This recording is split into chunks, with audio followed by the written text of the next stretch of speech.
Si j'enlève mon soutien-gorge, ma poitrine sera à peu près à ce niveau-là. Faire l'amour en position de cavalière avec une grosse poitrine, c'est vraiment super inconfortable. Bonjour à tous, je m'appelle Galia, j'ai 21 ans et j'ai un 6 en poitrine. À l'école, j'avais la plus grosse poitrine de la classe. Je l'avais, je l'ai toujours et je pense que même lors de la réunion des anciens élèves, rien ne changera. En 8e, j'avais déjà presque un 5 en poitrine alors que mes camarades de classe n'avaient rien du tout à l'époque. C'était gênant et cela a probablement influencé mon développement par la suite. Ce complexe que j'avais à cause de ma grosse poitrine, du fait qu'elle continuait de grossir et que tout le monde y prêtait attention. On m'appelait Doina la vache. Les garçons avaient un jeu qu'ils appelaient « toucher le nombril avec les coudes ». À tel point que même quand tu es assise à ton bureau, même tout au fond de la classe, eh bien tu dois quand même cacher ta poitrine parce que quand tu es assise, elle repose presque sur le bureau. Je devais tout le temps me reculer et à cause de ça, évidemment, j'ai eu des problèmes de dos. Je restais simplement silencieuse, je réagissais calmement, mais j'ai eu une situation inverse avec les filles. 2 fois, je me suis battue, on sautait à la corde et les filles se sont mises à ricaner, à rigoler et à faire tourner la corde encore plus vite exprès. Je me souviens que je n'ai pas supporté et j'ai frappé l'une des filles, celle que je voyais juste devant moi. J'avais un soutien-gorge très simple duquel, bien sûr, toutes mes formes débordaient. Et il y a eu un moment où je passais le test de saut à la corde, donc j'ai commencé à sauter. Si bien qu'avec mes amis, disons que tous sortaient dehors, 80% du temps où je parle avec des jeunes hommes, leur regard se dirige en dessous de mon menton. Quoi, pardon, qu'est-ce que tu as dit? Répète s'il te plaît encore une fois, ça devient vraiment agaçant. Si je parle d'aujourd'hui, de la façon dont je me positionne, des vêtements que je choisis, alors oui, c'est plutôt un style plutôt masculin. J'essaie probablement de le cacher et de l'utiliser comme une sorte de protection. Je portais un décolleté quand je passais un des examens en 2e année, je ne dirai pas lequel, oui, mais je suis venue et j'observais simplement la réaction. Ils regardent, oui, même les hommes plus âgés regardent et on ne peut rien y faire. Vraiment, on ne peut pas appeler une grosse poitrine autrement qu'un fardeau, c'est vraiment un poids en trop que tu portes et ça influence beaucoup la posture. J'ai une scoliose, ensuite comme conséquence une ostéochondrose. Ce sont des maux de tête constants, des douleurs constantes dans le cou entre les omoplates. Et eh bien, tu essaies, comme je dis, de faire du sport pour au moins maintenir un peu la ceinture musculaire. Oui, et puis, eh bien, la posture. Je marche, voûtée, je marche par exemple, je peux marcher, vous savez, en baissant la tête au maximum, comme ça, longtemps, le corps penché en avant, parce que c'est plus facile pour moi de marcher comme ça. Si je me tiens droite, en bombant la poitrine, c'est encore plus difficile. Je peux même perdre la coordination. À l'université, c'est très difficile.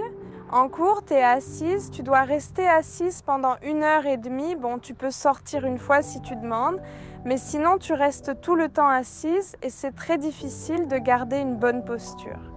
Il y a eu une situation avec un bandage, j'ai trouvé ce truc à la maison, je me suis dit je vais essayer ça, j'ai essayé de me bander. Pas du tout, il était vraiment difficile de respirer, donc à un moment donné, il a juste fallu s'y faire. Et oui, ce qui m'a sauvée, c'est que dans ce cas-là, j'avais des vêtements amples. Je n'ai pas de petite amie en ce moment, aucune relation.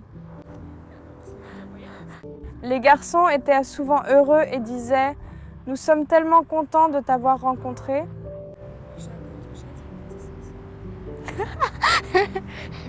C'est la meilleure question qu'on puisse poser, faire l'amour en position de cavalière avec une forte poitrine.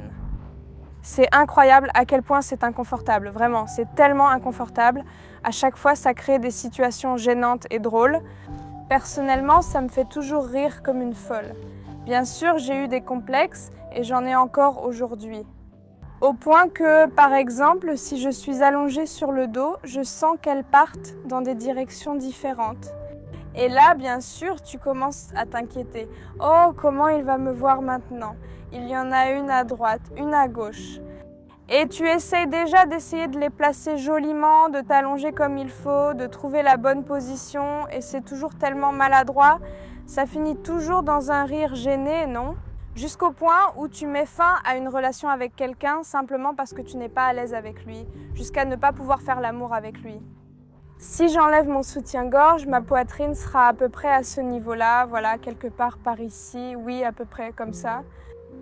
Dans l'idéal, dans mes rêves, avec la vie active que j'aimerais mener, un bon essai, je pense que c'est, vous savez, un bon chiffre, jamais 203. Est-ce que j'ai déjà pensé à une opération ? Oui, bien sûr, j'y ai réfléchi et j'ai déjà analysé toute la situation pour l'avenir. Je verrai que la vieillesse n'est plus très loin et bientôt, il faudra presque rentrer tout ça dans le pantalon. Alors là, c'est sûr, je ferai une réduction, un lifting, tout ce qu'il faut, parce que vivre avec ça, eh bien, ce sera difficile. Si jamais elle grossit, et elle grossira très probablement parce que quand je perds du poids, ma poitrine ne diminue pas. Encore une fois, c'est génétique. Eh bien, c'est comme ça, quand je prends du poids, j'avais l'impression pendant la puberté de transpirer énormément. Et donc, il y avait constamment des irritations et il fallait en prendre soin avec des médicaments, des crèmes hormonales, tout ça. J'ai des vergetures et elles sont bien visibles si j'enlève mon soutien-gorge et ce n'est pas joli, ce n'est pas esthétique non plus. Alors les filles, soyez contentes d'avoir une petite poitrine. J'ai toujours voulu paraître quelques années plus jeune et qu'on me perçoive en accord avec mon âge, tout simplement. Et pas seulement les personnes plus âgées, mais aussi les gens de mon âge. Avec les gens de mon âge, c'est encore plus difficile, c'est tout un autre sujet. Si on parle des jeunes gens de mon âge en ce moment, ils me perçoivent plutôt, je parle des garçons, ils me perçoivent plutôt probablement comme un objet de divertissement, comme une fille pas sérieuse, disons-le comme ça, on pourrait dire pour des plaisirs sexuels. Comme une fille pour des plaisirs sexuels plutôt que comme une agréable interlocutrice.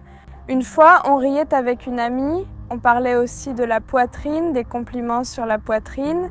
Et il y avait un garçon, elle a une petite poitrine, il lui a fait un compliment en appelant sa poitrine les ponts-levis de Saint-Pétersbourg. Et donc, une seconde, sérieusement, d'abord je l'ai écouté. Mais moi, j'ai des ponts qui ne se lèvent jamais, quelle que soit la saison. Une fois, un gars a dit « Eh bien, je plongerai, oui, j'irai plonger là-bas. » Je lui ai dit « Tu vas te noyer là-bas. » C'était un tel compliment concernant le choix de la lingerie. C'est le sujet le plus douloureux.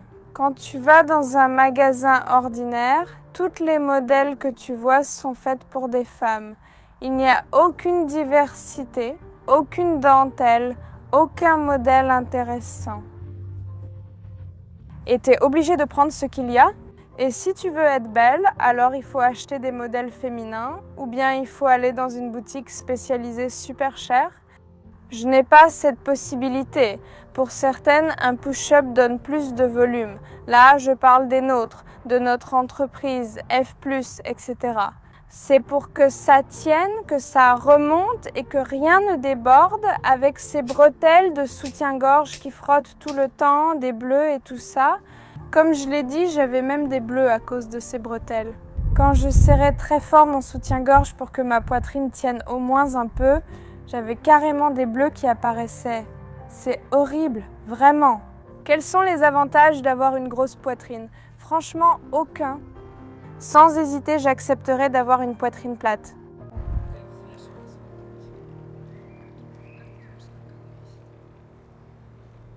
Mince, c'est une question vraiment géniale. Je ne sais pas pourquoi je ne m'en suis pas occupée, alors qu'avec ma mère, même parfois pour rigoler, je viens et je lui dis « Maman, peut-être qu'on n'a pas vraiment besoin de poids finalement. C'est comme quand tu prends 2 litres de cola, une bouteille, une autre bouteille, encore une bouteille, et puis une de 2,5 litres, c'est une question de volume. Je dis juste que ça ferait à peu près ce poids-là. 2 de mes amis, oui. C'est vraiment un super truc, on les appelle toujours différemment selon l'humeur.